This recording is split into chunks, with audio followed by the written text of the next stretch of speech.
Think about this. What if you meet someone new and you are totally drawn to this person? And you just have this fierce attraction. It's an attraction that neither one of you have ever felt before. It's this kind of attraction that you just feel down in your heart or down in your soul. But wait, I'm not talking about a physical attraction, but a deep attraction. You just get closer to each other and you both at the same time open your mouth and say hello to each other, and suddenly you discover you do not have a common language between the two of you. Yes, that's a shocker. So what do? Now, I know that some of you are thinking, that is not going to be happening to me. Well, let me remind you of these two facts. First of all, interracial and intercultural relationships are fastly becoming the norm here in the United States. And second, the United States is a fierce melting pot. So yes, now the possibilities of this happening to you have just increased. So stick around until the end as I help you solve this dilemma and we discuss several different communication styles. I'm April, the LOVEologist, and I want to tell you, welcome to Ask the LOVEologist. April the LOVEologist. Hello, lovebirds. I'm April, the LOVEologist. I'm a certified matchmaker, a certified love coach, and the president and CEO at AuthentiQ LOVE, where interracial relationships are our number one priority. I'll see you on the inside. Today's topic is when your new interracial relationship has two different communication styles. So we're going to talk about some things that cause you to have different styles and some solutions on how you can actually deal with them, or shall I say, blend your styles. One of the things that causes different communication styles is how a communication is used, even though it may be the same language. When people come here, they're expected to be able to speak English, so that would be the common language here. But here's a few things that cause you to have different communication styles. One of them is grammar. And I'm talking about things like pronouns. Now, I'm going to tell you, when I'm in a conversation with someone from another country and they get the he's and the she's mixed up, I'm like lost. I'm lost. But I tell you what, I stand there and pay attention so that I can understand what they're saying. And also, when it comes to different languages, I usually talk about Spanish because that's the only second language I know a little bit about. When it comes to Spanish, one of the things that you have to pay attention to is when they say the noun first, because in Spanish, this is actually how it's done. You say the noun first, and then you say the descriptive word. So when you have somebody saying, the house white or the car black, it may throw you off. But again, you want to stay there and pay attention. And that's the thing. You have to pay close attention to blend your different language styles. Another area is slang. Yes, slang.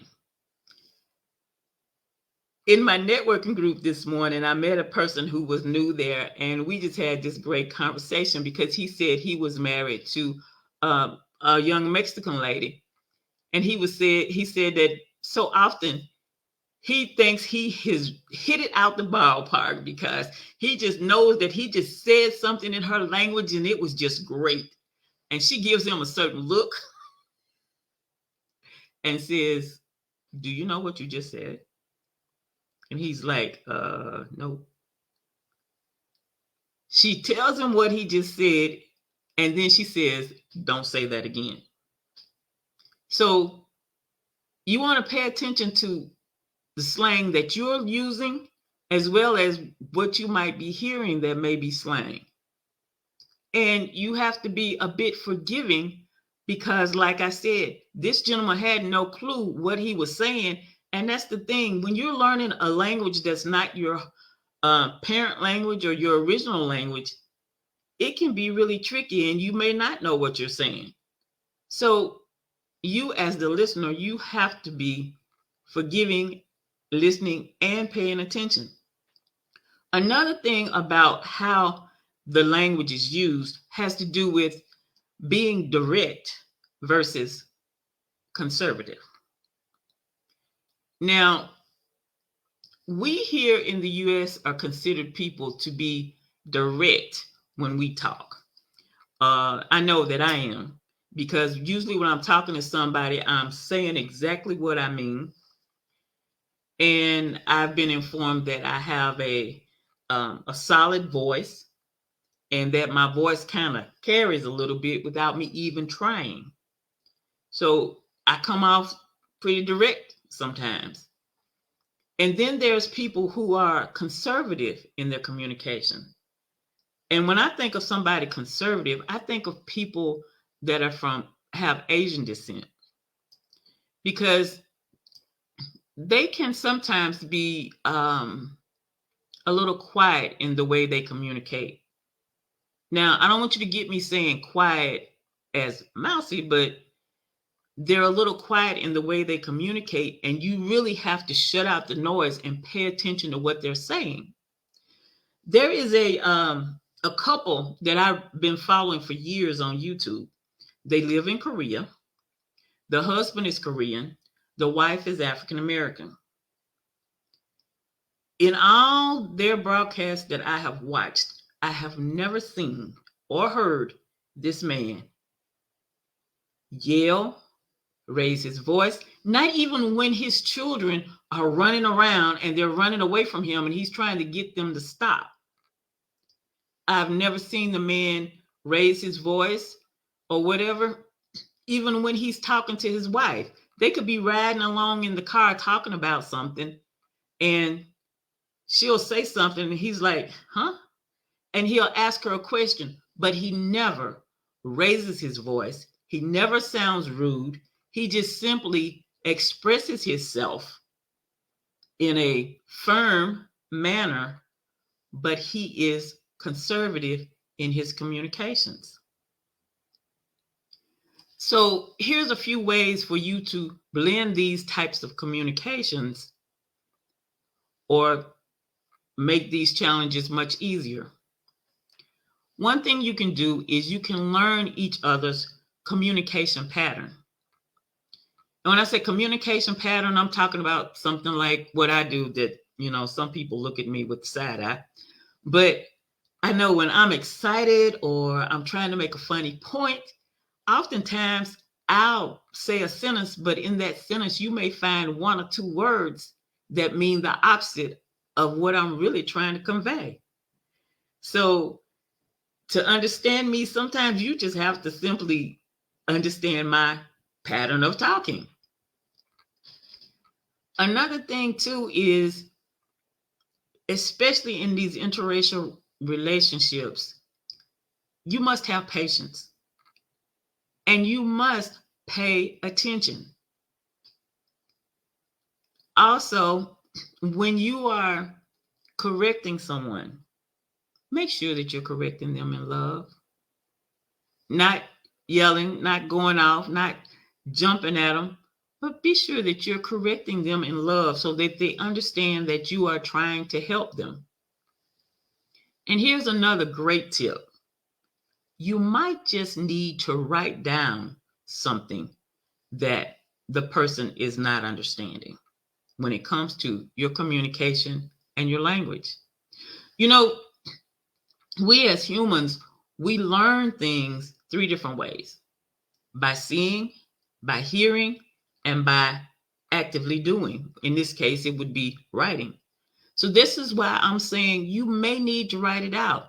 Let me tell you why I'm telling you this, because like I said, people learn in those three different ways. And I remember when I lived in Oklahoma and I was teaching this ESL class. Now, mind you, I never taught an ESL class before. Didn't have a clue what I was doing. And the church I was doing it for didn't give me any kind of curriculum. They just said, "You're the American, go teach the ESL class." So what I did was I actually challenged the people that came to the class. I had picked out in my bilingual Bible a scripture passage, and I said, by the end of the class, which was going to be 8 weeks, you all are going to be able to read the English. And they were like, "Oh, yeah. And then one guy, there's always one in every crowd. He said, "So you are going to read the Spanish side also?" And I was like, uh-huh. But the thing is, my Spanish was very limited, but I had learned how to pronounce the words. I had seen many of the words before, and I kind of had an understanding of what I was to be saying. Now, I'm going to tell you, I read the whole thing. There was no inflection in my voice. There was there was very few periods at the end of sentences. But I got through the whole thing, but it was because I knew how the words looked because I had seen them before in some of my Spanish trainings, and I had heard some of them before. So when you're having these communication challenges, use some of these things that I have shared with you to help blend your communication styles and to help make sure that you get over the hump or get over what the challenge is quickly, easily, and in love. So I'm gonna now, if you are out there and you would like to have some one-on-one coaching, you'd like to have some private coaching, then I wanted to share this with you. See, like, there we go. It's going across the screen. You are welcome to reserve a spot on my calendar so that we can chat and we can see what it is that is your topic that you want to discuss and how we can make a strategy to get this situation solved for you. And that link that's going across the bottom there can actually help you get on my calendar. So yes, if you'd like some private coaching, we do have that available. Another thing that I wanted to share with you is that during the month of March, we will be broadcasting, or shall I say, publishing our first copy of my newsletter. And the newsletter is Interracial Love Chronicles Insights for Navigating Your Interracial Dating Experience. And there is the link right there, so you can actually go ahead, sign up, get on the waiting list so that you can make sure that you don't miss any copies of the Interracial Love Chronicles.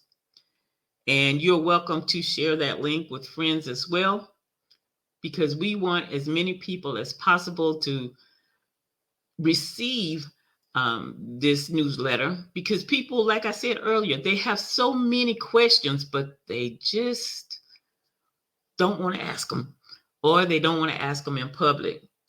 So that is something else that we have coming up in March, and I'm looking forward to seeing all of you and your emails on that waiting list.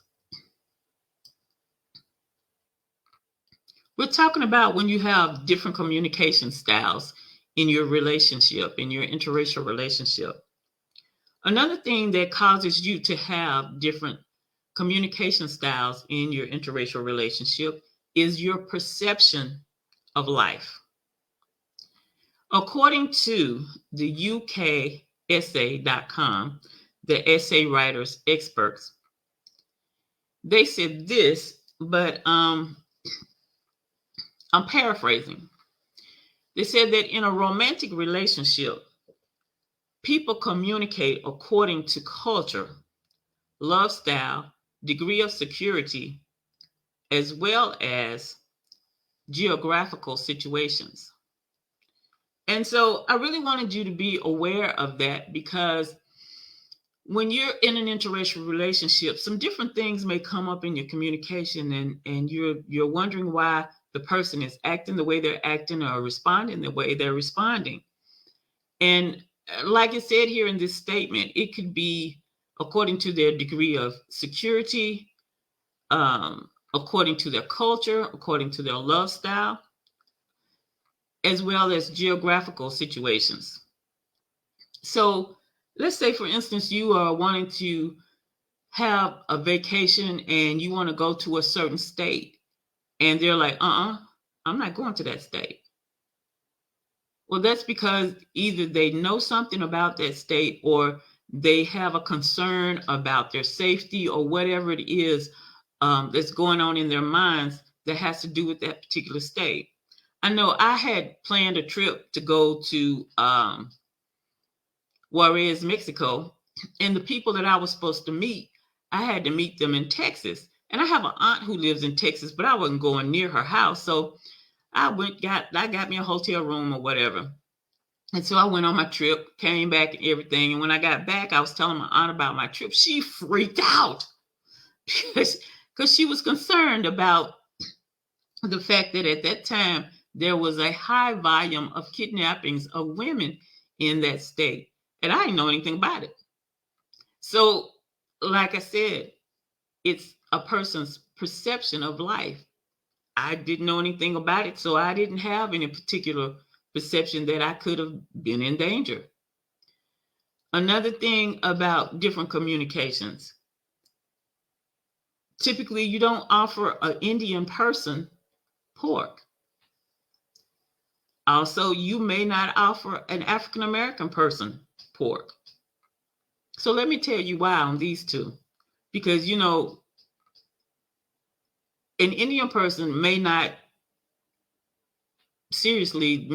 just really respond quickly negatively. And the thing is, you don't offer an Indian person pork because in some of their religions, they don't eat pork. And I said African American because a lot of African Americans don't eat pork because it creates a very high level of high blood pressure in our culture. And, to you, maybe it's something that you've had all your life and it's no big deal. But this is your perception of life, and this is that person's perception of life. Another area where there may be difference in communications would be in the area of tattoos. I know I was having a discussion with a friend about tattoos not long ago, and that was really interesting. In some countries, tattoos are just normal, a big deal, and in some, they're not. And then not just in the country, but in different subcultures in the country, they have different meanings. And I know you may just say, well, come on, let's go get us some tattoos and we'll put your name on me and I'll put my name on you, and that'll just show our forever love. Well, in the military, they used to get tattoos all the time, and that was just to show which branch of the military they were in. And I'm not sure what other reasons there was, but I just remember in my younger years, any men who'd been in the military had tattoos. I know now a lot of people get tattoos and they may put it in memory of someone, or they may get a scripture put on. But in some religious cultures, that is a no-no. So again, when you've got someone that you're communicating with and the communications doesn't seem to be going in the same direction, you need to listen. You may want to know why, and you may want to ask why, but just make sure that when you ask, that you are saying it in love and you're not sounding like you're questioning that person or that you're demeaning that person. Because this can be a very good point where you are learning something else about their culture. And these are just other reasons why I tell people you really need to know things about your partner's culture. And, If you have to make adjustments, then that's what you'll do. Which takes us back to the beginning scenario. You're in a new relationship and you discover that neither one of you discover that you don't have a common language between the two of you. And since you are open to interracial relationships, I think you should be prepared for this. Because, like I said earlier, we are in a melting pot, and interracial and intercultural relationships are fastly becoming the norm. So, you want to be prepared.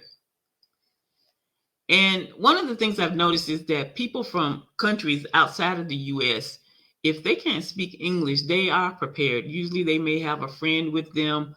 I noticed that several adults, they may have a child that it translates for them, etc.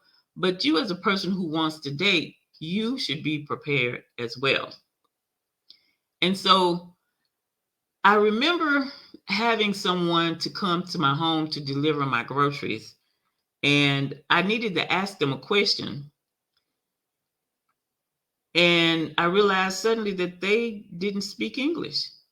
But this young lady was on the ball. She had her phone in her hand and she had her phone set so that she could quickly get it over to where it translated for her. And all she did was took her phone and kind of gestured and put it up close to my face so that I would speak into the phone. And when I looked down, I saw that it was a translator. And all I had to do was ask my question. And she understood what I was saying because the translator told her what I said.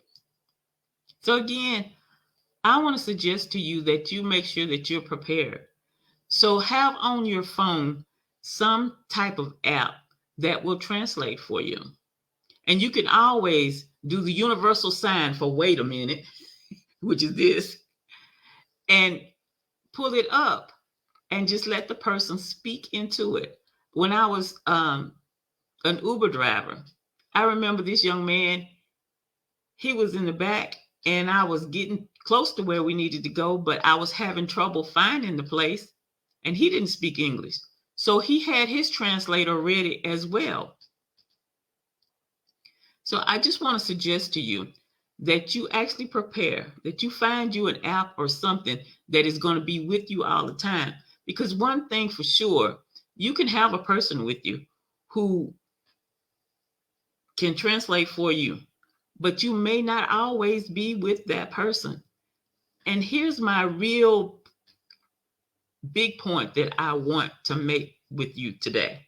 And that is, I don't want you to miss an opportunity to be with the person that could be your forever partner because you're having a communication challenge there.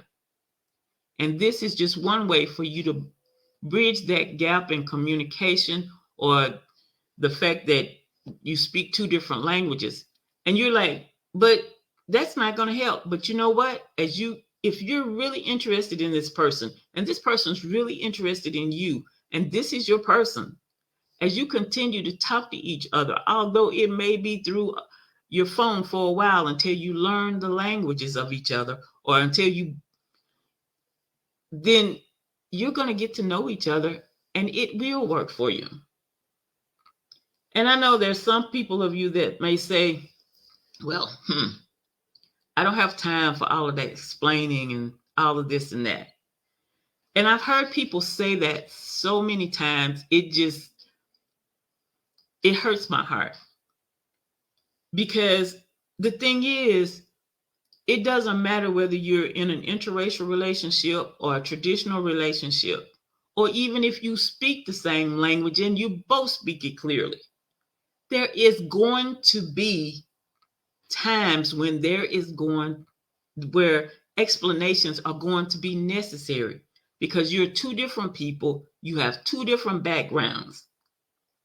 And just from this house right here to the house next door, or your house to your cousin's house, the culture is different. So just remember, regardless to what kind of relationship you're in, It's going to take patience. It's going to take explaining. It's going to take time. But don't miss out on the person that could be your forever partner just because you're saying, I don't have time and I don't want to explain. As I was saying earlier, if you would like to have some one-on-one coaching so that you can have some particular situations solved or have a strategy on how you're going to deal with those, you're welcome to follow that link that's going across the bottom there. Reserve your spot on my calendar so we can sit down and chat and iron out some things for you. Also, in March, we will be broadcast. I don't know why I keep saying broadcasting. In March, we'll be publishing our first newsletter, Interracial Love Chronicles, Insights for Navigating Your Interracial Dating Experience.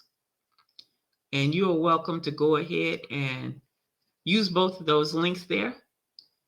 And I'm looking forward to seeing your email in both of those areas. So I'm going to check again to see if we have some more comments over here or questions.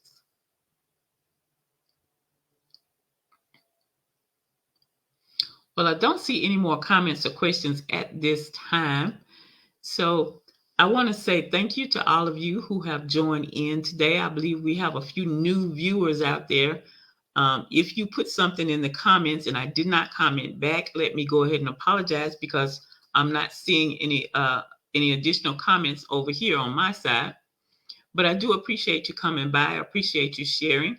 I appreciate you giving your comments, your questions. And I'm April, the LOVEologist. I'm a certified matchmaker, certified love coach, the president and CEO at AuthentiQ LOVE, where interracial relationships are our number one priority.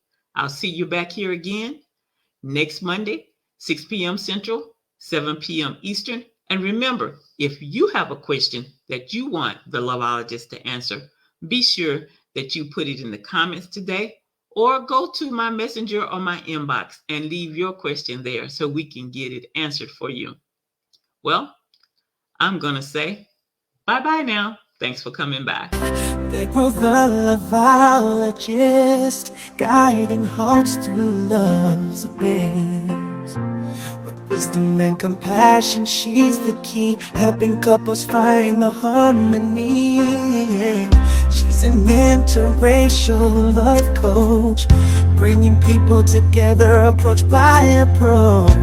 With her words she inspires and heals, showing love knows no bounds is what she feels. So yeah, the LOVEologist spread love around, guiding souls through lost love's higher ground. She's the matchmaker, connecting hearts as one. The LOVEologist, love's champion.